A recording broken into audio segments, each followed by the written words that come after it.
Ryan Sterling. And I'm Susan Shaw. 123 vehicles, 22 people sent to the hospital. One person is dead. And just in moments ago, new video that shows the massive pileup as it happened. We want to warn you, it's hard to watch, but it shows exactly how this catastrophe played out. Take a look.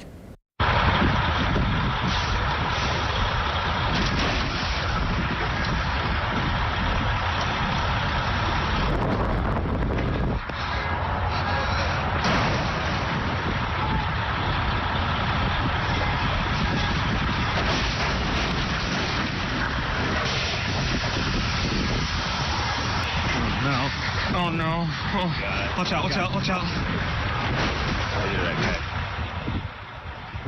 To the other, yeah. That video shows you just how horrific that scene was, just to watch it unfold right there and really not be able to stop it, completely out of control. This all happened around 10 o'clock this morning, and now hours later, police are still looking through cars just to make sure there isn't anyone stuck inside. I mean, look at that, one after the other, Yep. after the other, helpless as they ran into each other, these cars piling up. 24-hour News 8's Danny Carlson. She begins our team coverage tonight from the scene.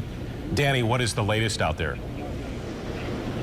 Yeah, and you know what? It really was just a horrific scene when we were here earlier today. The crews are still working on eastbound I-94. It is still shut down at this point.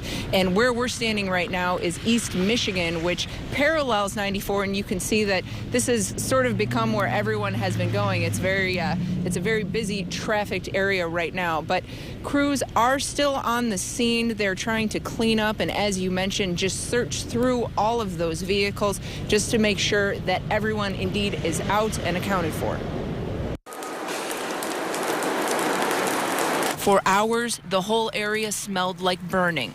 And there was cars piled up, and about every 10-15 seconds you'd hear another thud and crash, and it was a whiteout. I couldn't see nothing. With near constant thuds from the crash and then popping and exploding later on from the fire itself and a fireworks truck burning up in the inferno.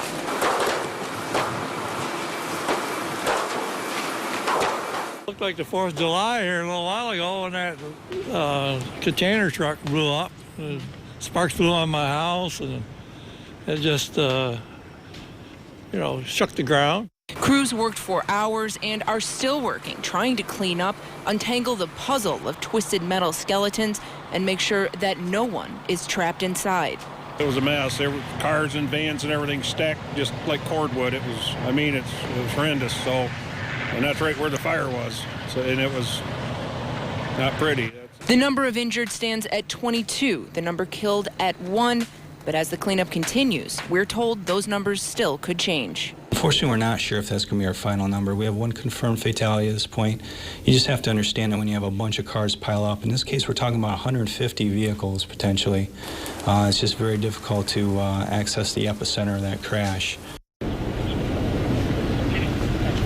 And I talked to the lieutenant from the Michigan State Police just within about the past hour or so, and he said it's not just the twisted metal of the vehicles, but also just how many vehicles were on fire that is making the search and the cleanup effort in this horrific crash so difficult. And we have been able to confirm that the one person who was killed was driving a semi-truck, and the semi-truck was out of Canada. That is all we know at this point.